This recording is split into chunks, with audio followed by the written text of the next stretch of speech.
I'd like to welcome you here to the meeting of the Minnehaha County Commission. We'll begin with the Pledge of Allegiance. Allegiance to the flag of the United States of America and to the republic for which it stands, one nation under God, indivisible, with liberty and justice for all. So we have meeting documents available for review down next to Commissioner Heiberger. It's just a reminder to go ahead and silence your cell phone. And Craig and Carol are here if you need a listening device. Takes us to routine business. First, I'd consider a motion to approve the agenda. Motion to approve? Second. We have a motion and a second. All in favor? Aye. Any opposed? Motion passes unanimously. Next item is to approve the commission meeting minutes for June 30th, 2020. So move. Second. A motion and a second. All in favor? Aye. Any opposed? Motion passes unanimously. Next item are bills to be paid in the amount of $898,069.30. Move for approval. We have a motion and a second. Any comments? If not, all in favor? Aye. Any opposed? Motion passes unanimously. Next item are reports, and there are none. Takes us to personnel actions. First item is to consider a motion to approve the routine personnel actions. So moved. Second. And a second. All in favor? Aye. Any opposed? Motion passes unanimously. Good morning, Carrie Deaver. Good morning, Carrie Deaver from Human Resources. I have a few items for you. The first is to recognize significant employee anniversaries for July. We have Ben Green, Ashley Connect, and Casey Moen all at the jail celebrating 5 years of service. We have Steve Millage at IT and Julie Omdahl at Human Services celebrating 10, and Teresa Dunn in Equalization and Jennifer Brendan at the JDC celebrating 20 years of service. I don't think we have any of them with us today, but hopefully they're listening remotely and we can express our appreciation for their years of service. Absolutely. It's always very impressive. The next item I have for you are the volunteers for June 2020. Another long list. We have 253 people who volunteered in June in 8 different departments across campus. That's also extremely impressive, particularly given this current COVID environment. So we appreciate all of that. It's great to see the numbers still remaining fairly high. The last item I have is an unusual request, something slightly different than what we typically look at, but we're requesting your approval to temporarily hire 1 tax and license technician more than authorized for the treasurer's office. This is an approach we've taken in the jail to help with turnover. The difficult thing is we don't know if this is approved, how long that extra position would be there. We would want it until the next person leaves, so I can't give you a firm financial figure on what that would be. But it would allow some flexibility for the treasurer to staff more people in recognition of the temporary increase in customers, and yet not have a permanent authorization in the budget. And Pam is here to further explain the request or answer any questions. Commissioner Heiberger. I just have one question, Pam.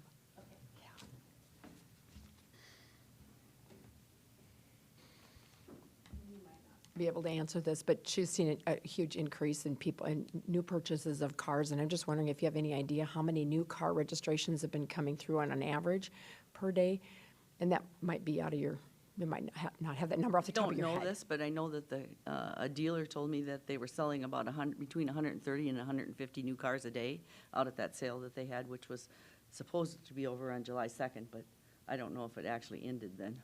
But that's a lot. Yeah, so you don't know what the increase is in your office as far as seeing new, I mean, obviously the lines have been long for you.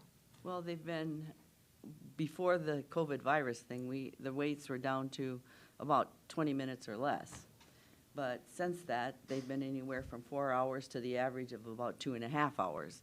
Then you changed how the people were supposed to enter the building because of the distancing thing, so most of the people are standing outside.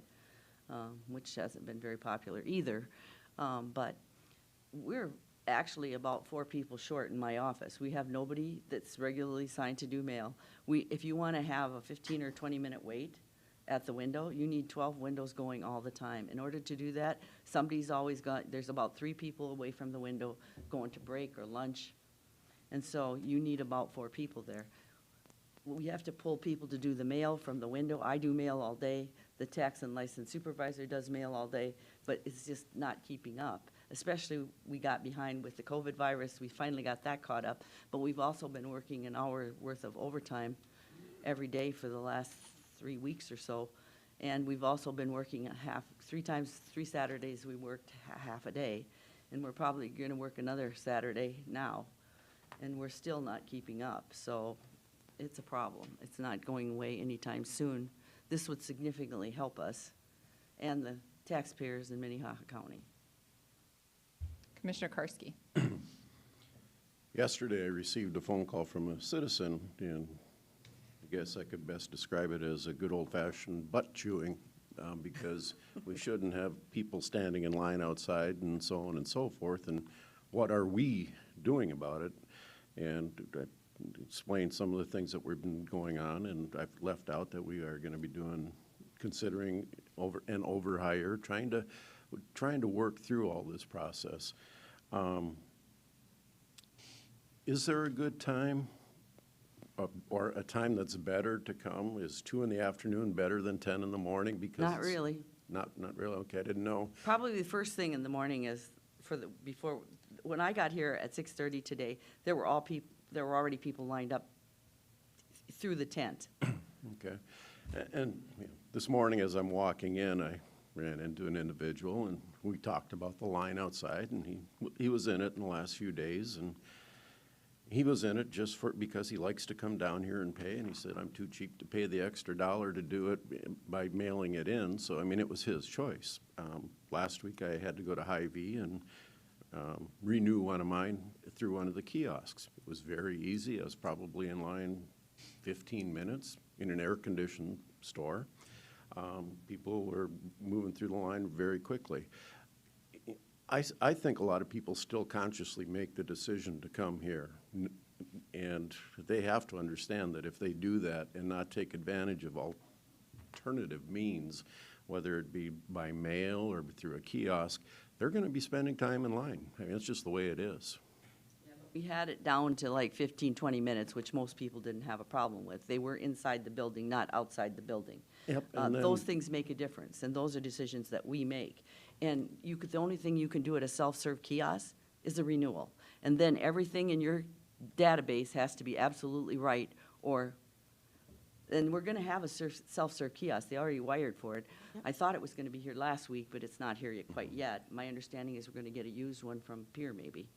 So, but that should help. But the only people that can do that are the people that have a renewal. And most of our business, most recently, not all, but a lot of it is new vehicles. And they So- have title transfers, so you can't do that anywhere else. So for 60 days, basically, we had no people in line because we were shut down. Correct. So we're working on that backfill, all those people coming in and knowing that they have to get these things done. Well, there are other factors here. The governor said that the March and May people, they have until the end of the year probably to do their renewal. So when they're going to choose to do that, I'm not really sure. But the other thing that also happens is when you do it by mail, if you come to the window and you have a new vehicle and you have a title transfer, if you don't have your title app signed, or if your back of your title's not right, or if you don't have the bill of sale, we can fix that for you right now, right then. It only takes a few minutes. But if you mail it in, and we were at one point 6 weeks behind in mail, we're now down to about 3. So you don't find out about that problem until 3 weeks later. Then we got to mail it back to you. That takes a couple more days, and then you have to mail it back to us or come down. But now you can come down because we're open again, but we were shut for a long time. And that makes a difference. And it was the busiest time of the year. Commissioner Heiberger. And the Saturdays, you've used those to go through mail, just so people know Yes, that they, 'cause we you don't don't have come any down other here on time a to do mail. Saturday, Nope. but we are using staff to try to get caught up on Yes. that backlog of mail. Yeah, and the titles that we have to do. Any other, Commissioner Benega? Pam, how long does it take to train the technician that you're going to hire in this process? Probably 3, 4 weeks. So is this individual going to be doing mail first? Well, yeah, because they can do through the mail anything we do at the window. We're going to have them, the first week we tell them, a couple days we spend telling them all about what we do, how we do it, and the rules and stuff. And then they can go to the window and they'll shadow somebody. And then they just observe what everybody else does and how they do it. And then we'll start assigning them to help us out with the mail and the which would be title transfers and renewals and property taxes. Okay. Other questions? Motion to approve the overhire. Second. Motion and a second. Any other comments or questions? All in favor? Aye. Aye. Any opposed? Motion passes unanimously. Thank you. Thank you so much. I appreciate it, and the taxpayers will too. All right, so item 6, abatements recommended for approval, there are none. Item 7, notices and requests, there are none. Item 8, planning and zoning notices, there are none. Item 9, petition for compromise of lien, there are none. So that takes us to opportunity for public comment. Is there anyone here this morning for public comment? All right, seeing no one, takes us to regular business. First item would be to consider a motion to rescind approval of abatements. And Drew DeGroat, good morning.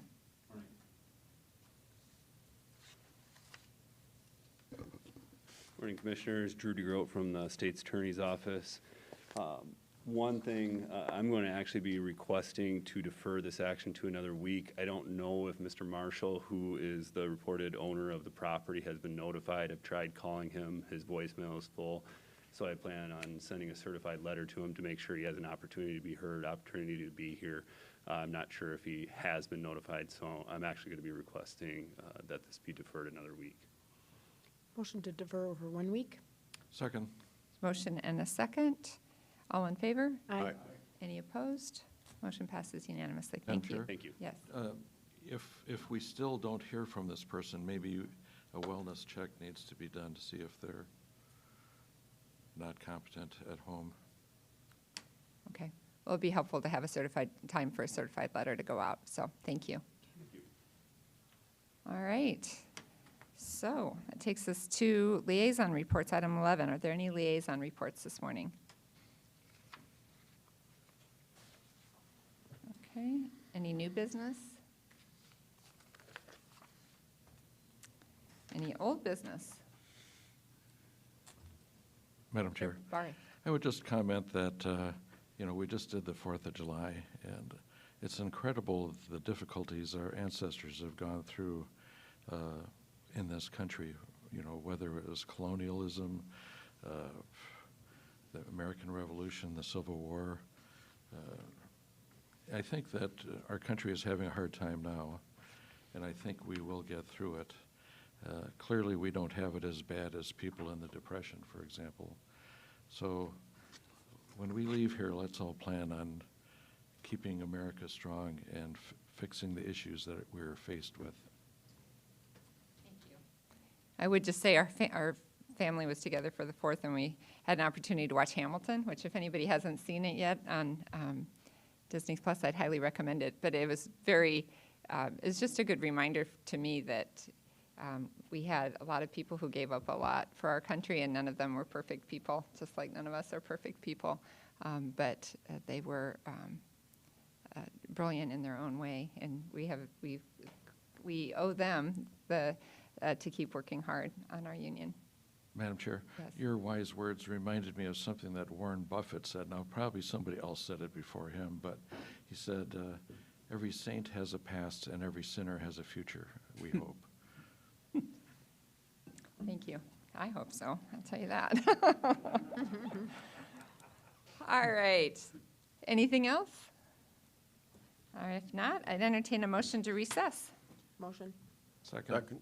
Motion and a second. All in favor? Aye. Any opposed? Motion passes unanimously. 5 minutes, Craig? Do you think we can get back in? Okay, give everybody 5 minutes and we'll